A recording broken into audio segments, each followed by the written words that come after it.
Hi guys, welcome to Unit 13 Notes B. Today we're going to talk about fission and fusion. So, first, fission. Fission was the one where the heavy nuclei was splitting into the lighter nuclei. So this splitting process would happen spontaneously for elements that are unstable. It could also happen if you bombard particles, such as neutrons, onto stable elements, then they can be induced to undergo fission because the atoms would now have the wrong proton-neutron ratio, which would cause them to become radioactive. So some things are naturally spontaneously going to decay, and some things can be convinced that they should decay. So we also have fusion, where the two nuclei, or lighter nuclei in general, are combining to form a heavier nuclei. So we have smaller particles combining to form larger particles. So this is what happens in the sun. Fission does occur on Earth in two different ways. We're going to talk about nuclear bombs, and we're going to talk about nuclear reactors, which are both fission. Fusion, on the other hand, so much crazy amounts of energy. This is what's powering the sun. So there is a difference in the amount of energy. Fusion produces a ton more energy than fission. Fission still produces way more energy than a typical exothermic reaction. So it's kind of a hierarchy here. So let's first look at fission in the use of the atomic bomb. So the nuclei for the first nuclear bomb anyway was for the uranium-235, where two isotopes would be formed, and then you've got some other neutrons being emitted. So as they go through this fission, we're going to get a chain reaction, and this idea of a chain reaction is a huge deal when we're looking at both fission and fusion, actually. So the chain reaction is going to be caused by unstable atoms producing neutrons, and those neutrons creating bigger and bigger problems, more and more neutrons, and almost an exponential function. So we have what would be a stable nuclei. If it gets bombarded by a neutron, that can then induce fission. And notice what else is being emitted. All these other neutrons. Well, neutrons are the bad guys. These neutrons that were produced are now going to go and cause fission in other atoms that were stable. So you get this multiplying factor where the chain reaction kind of gets out of control. So we can take a closer look here. We're going to look at an example where the red would be their target nuclei, the green would represent our neutrons, and you can see that it just goes, and as it's more and more neutrons are being formed, that reaction occurs faster and faster, and it gets really out of control. So let's watch that one more time. Started off with just one neutron, right? Now there's quite a few more. And then very quickly there become many, many more. So it's picking up speed as it goes through. So this is our chain reaction producing a lot of energy at once. If each of that splitting, each time the neutron comes in and makes contact with a stable nucleus, it then makes it unstable, and that's going to spontaneously decay. That's what radioactivity is all about, emitting some more neutrons. And those neutrons will then go find other things to make unstable, and this process will continue and continue and continue. One way that we can kind of control that is by using a concept known as critical mass. So critical mass is basically the minimum amount of material, fissionable material, meaning something that can be induced to decay, in order to sustain a chemical reaction.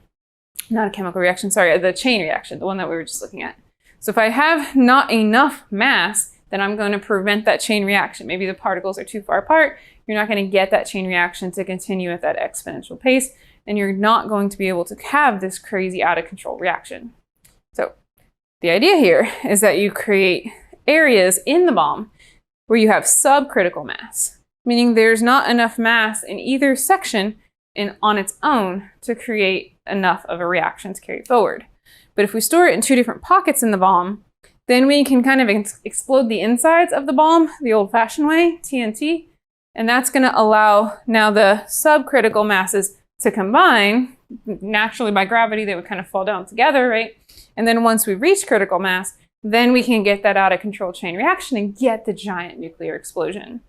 So there have been two bombs, nuclear bombs in history. The first was named Little Boy, and that was the one that the United States dropped on Hiroshima, made of uranium-235. And then there was a second bomb named Fat Man, which was actually powered by plutonium. And that's the one that the United States dropped on Nagasaki. So slightly different. Here's our little boy. And then here's our fat man. So you can see where they kind of get their names from. Little boy, fat man. So the fat man had the plutonium core, and the little boy had the uranium. It's not labeled on here, but it had uranium as its power source. So those are the two bombs that have actually been dropped in historically. All right, so that's nuclear bombs, kind of a negative way to use nuclear energy. Now let's look at a positive way to use nuclear energy. Let's look at nuclear reactors. Biggest misconception I hear is that one of them is fission and the other one is fusion. That is not the difference. They're both using fission. The reactor is going to be different from a bomb because it's going to control the rate by taking some of the neutrons out of the equation. This means that my chain reaction doesn't get out of control. It is controlled by allowing only one neutron to sustain the reaction and continue on making things radioactive, whereas some of the other neutrons would be absorbed. So it's also going to use subcritical mass, which is we just talked about as another way that we can control it. Those uranium fuel rods, or fuel pins as they call them here, are going to go into something called the core. Another way that we can control the rate is by using something called control rods. Kind of an obvious name there, right? The control rod's job is to control the rate of the uranium decomposition, that chain reaction, by absorbing neutrons. So control rods absorb neutrons.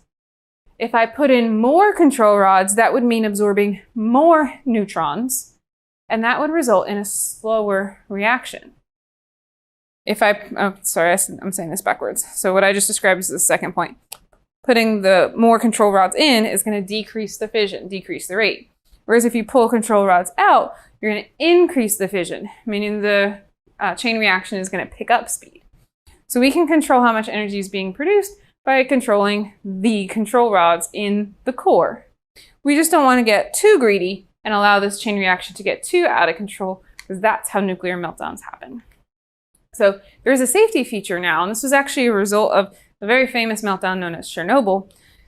The idea here is that if we drop below a certain amount of power, if, for example, the power was cut, the control rods will by default go into the core, kind of shutting down the core, as opposed to what happened in Chernobyl was not enough control rods were in, and then there wasn't enough power to put more in, whereas if that were the default, then we wouldn't have had such a problem. So the default position now is that control rods go in instead of out. Getting more safe as we go along. So we do have some nuclear reactors in the United States. They are more concentrated on the East Coast as opposed to the West Coast. That's because on the East Coast, there's a lot more water. So nuclear reactors tend to be near oceans and streams and lakes because they do use water to cool themselves. So the reactors are typically found near some kind of body of water. So they look something like this. Maybe you've seen them driving down towards San Diego. We have a big steam part, and then we have part where the actual fissionable material would be kept. So lots of crazy controls. You can see how complicated this would be. Now let's talk about how this actually translates to generating electricity. How does having a fission reaction produce electricity? So the fission's job is actually just to generate heat. It's producing a lot of energy, and that's going to make things very hot. The water is then going to need to turn into steam, but there is a catch. We wouldn't want water that's in contact with radioactive material to turn into steam. Then we'd have radioactive steam. So there's actually two separate loops. One that's coming in contact with the radioactive material. We actually call that the radioactive water loop. And then we have the non-radioactive water loop. And they come near each other in this like concrete shielding container so that the heat can be transferred, but the radiation isn't transferred. Then that second non-radioactive water loop is going to turn into steam. Well, steam rises, right? And as it rises, it's going to turn something called a turbine, which is attached to a generator. And a generator's job is to make electricity out of that rotational energy, converting that into electrical energy. So this basically boils down to heating up water. Why is this better than maybe coal power or something like that? Well, the amount of energy produced by a small amount of radioactive material is tenfold times rooms full of coal energy. The efficiency factor is insane. We get a lot of energy in order to heat up the water out of very small material. Let's take a closer look at these loops I was mentioning.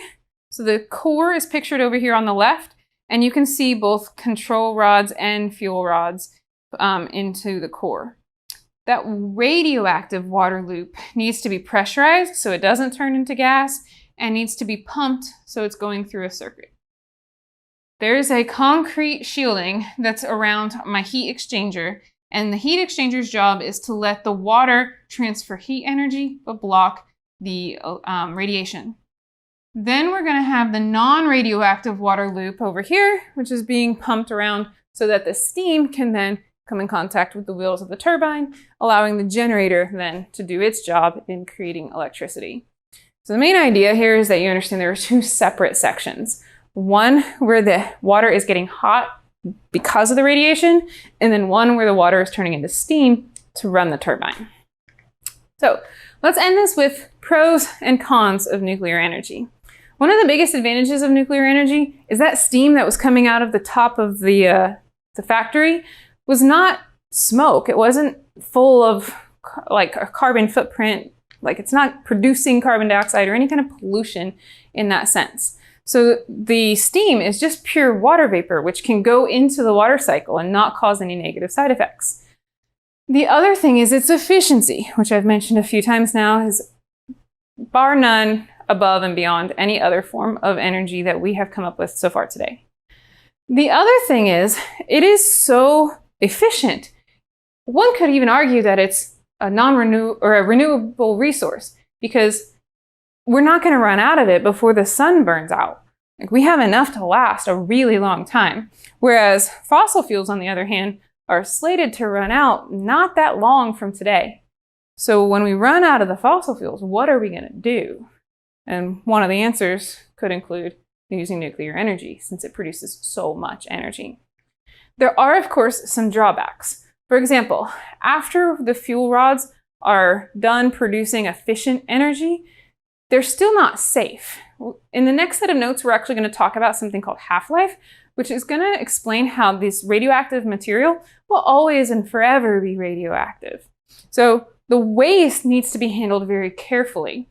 Right now, we're putting it in something called Yucca Mountain, which could erode and break, allowing that radiation to escape. Even sites for nuclear meltdowns constantly have to be readdressed to make sure that the protective barriers that we put around them aren't eroding away, so that we're still making sure all of the radiation is contained. Another major drawback is something called thermal pollution. Now, I mentioned how some of the reactors are built next to water bodies.